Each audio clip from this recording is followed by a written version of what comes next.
What's going on, guys? It's your boy Anthony I Cruz, man. I'm super excited to be going on this vlog to DC. Got the beautiful sun in the background. I'm about to meet up with my girl right now, and we're gonna go pick up a car in Brewery Town real quick and go straight to DC. It's about 9:30 that we're leaving, 9:30, 10 o'clock that we're looking to leave. So the bridge collapse ended up happening in Baltimore, so that's definitely gonna delay our trip by probably 40 minutes to an hour, but totally fine. We're planning on stopping at a mall in Delaware. You know what I'm saying? No sales tax, no income tax. We're looking to do that. And we're gonna be in DC for Saturday and Sunday. I think there's the Cherry Blossom Festival going on, Easter Sunday. So a lot going on, and I'll keep you guys posted on the topic of the video because I know that's why you guys are here. Let's get it.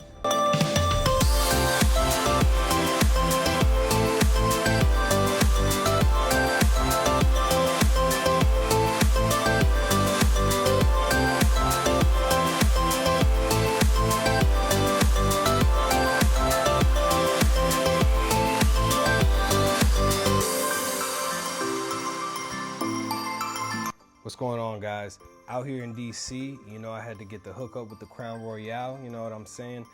Now we're actually near DuPont Circle, and we're trying to figure out our plans. We're gonna go to a spot called Boozy Ice Cream, and then we're gonna go to the wharf.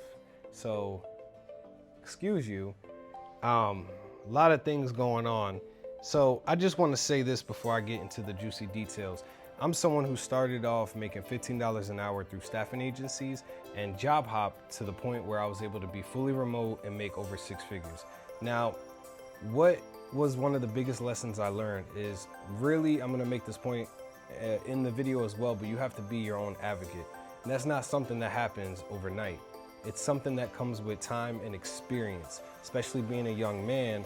When I got my first corporate job, 2019, how old was I? I was like, probably 24, and now I'm about to be 28, you know? But for a lot of people, it takes them a very long time to figure out how to maneuver.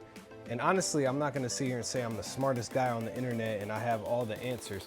I'm only gonna talk about my personal experience, but you know, I'm someone who has dreams and aspirations, but I actually try to go for it. Anything I try to do, I try to knock it off my task list and say I did it, just because, not for anyone else's validation, for my own personal validation. And don't get me wrong, there's still things on my list that I still need to accomplish, and I don't feel satisfied yet, but you know, I'm working on it.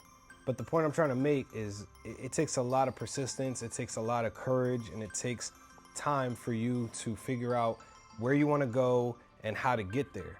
But it's really just about being your own advocate. That's one of the biggest pieces of advice that I can give anybody, you know, that's working any kind of job, because I'm able to be fully remote and not have to worry about a lot of things that other people have to worry about, and it saves me money. Now I have money to invest, now I have money and time to spend with my family. It's a lot of perks that comes with it, but we're gonna get right into the video. You guys are gonna see me walk around DC. I'm out here with my shawty, and you know, honestly, I'm very blessed, but I wanna be able to spit facts to you guys. So just listen to this video and follow along with my journey.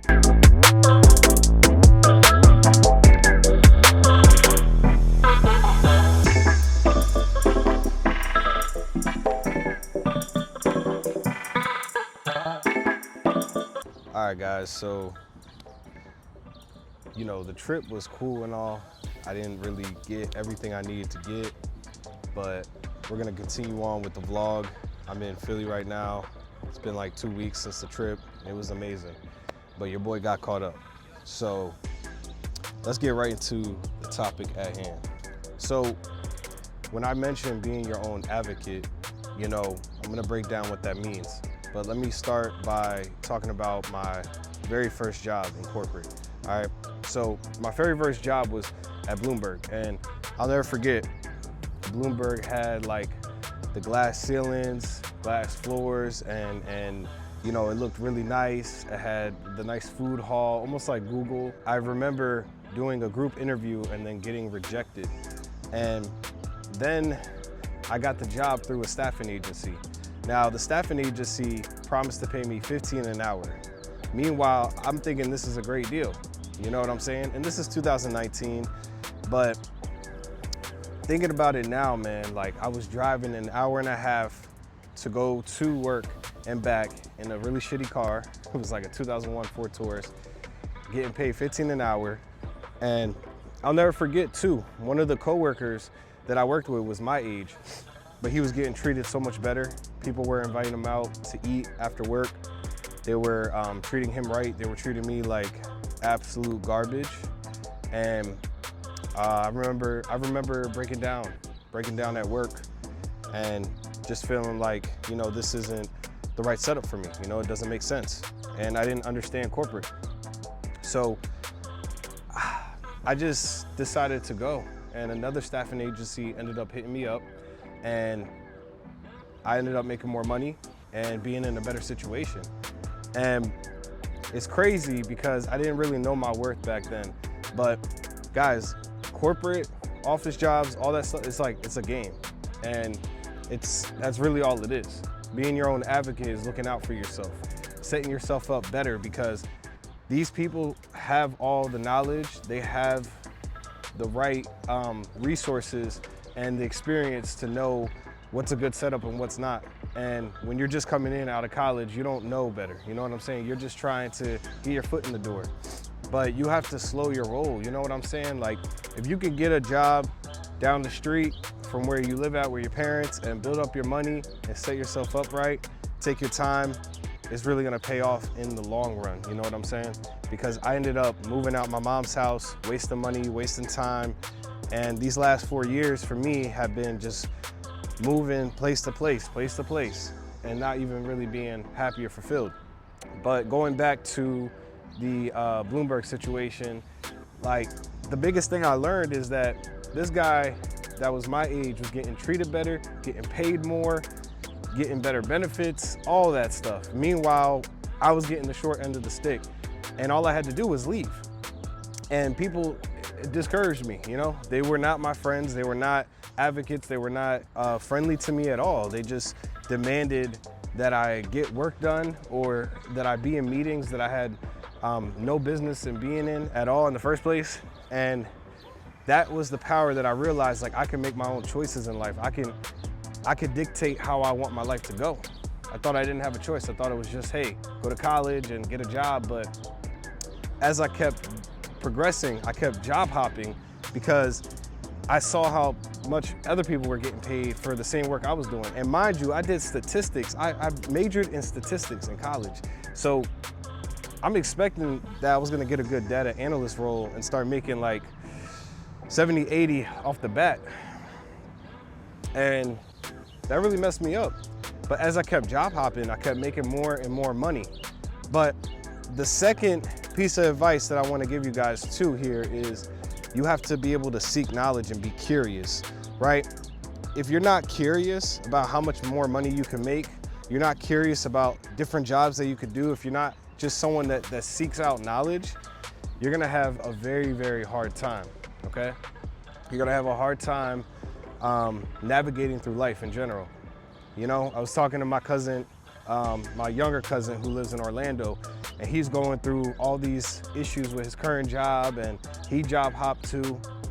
And I just told him, like, hey, I know you're upset, you're angry, and you can talk to me because I'm your family, but you can't let other people see that side of you. You have to just put in the work and leave. Speak with your actions, not your words. And that's exactly what I did. Anytime there was a situation that didn't work out for me, I did what was best for me, and I still maintained some business relationships. So when it comes to seeking knowledge, honestly, that's probably gonna be the most important thing here, because after I left Bloomberg and my initial first couple corporate jobs, I ended up working at the state government.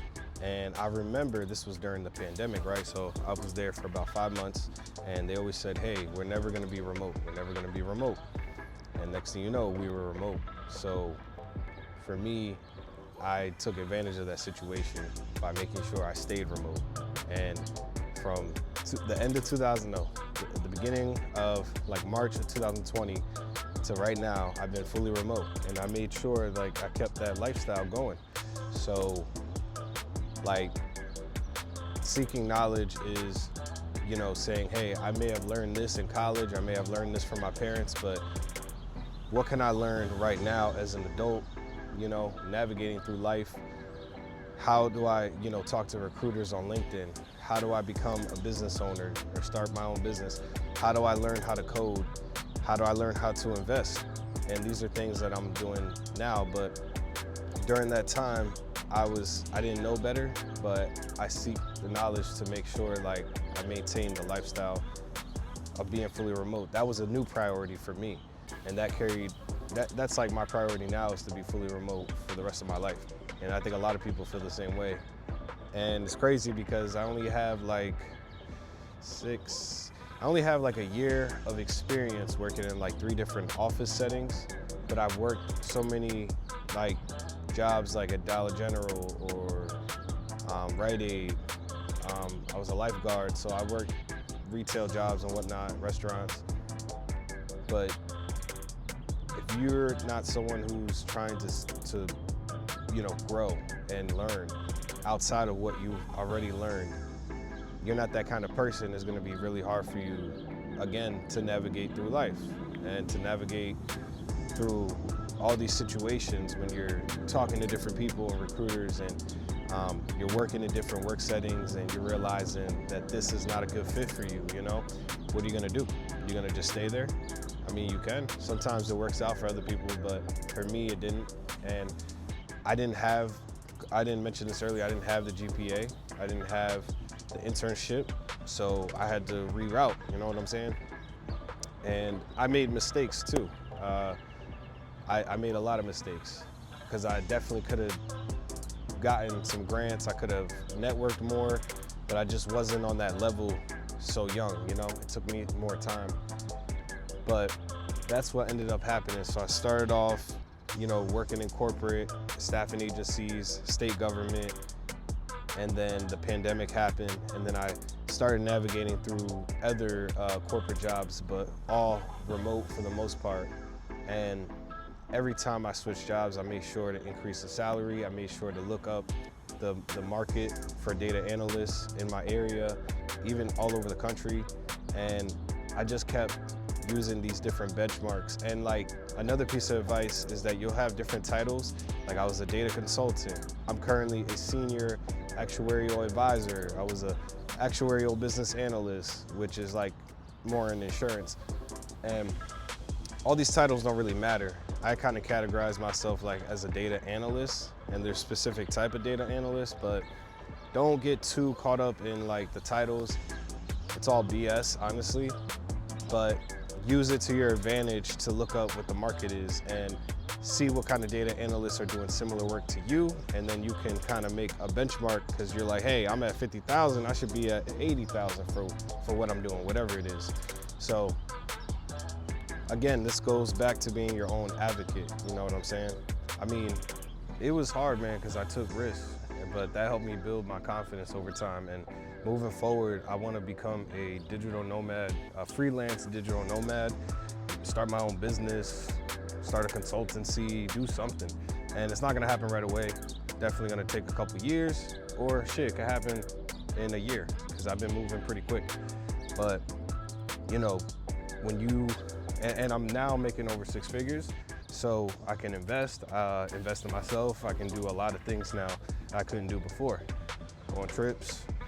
You guys have to take the risks, you know, and you have to be able to become your own advocate. And until you look in the mirror and you realize that no one is gonna vouch for you like you know? And like I said earlier, seeking the knowledge is gonna help as well. So everything adds up together, man. But all right, I'm about to get ready to call it a night. I'm under the weather, so I'll talk to y'all later.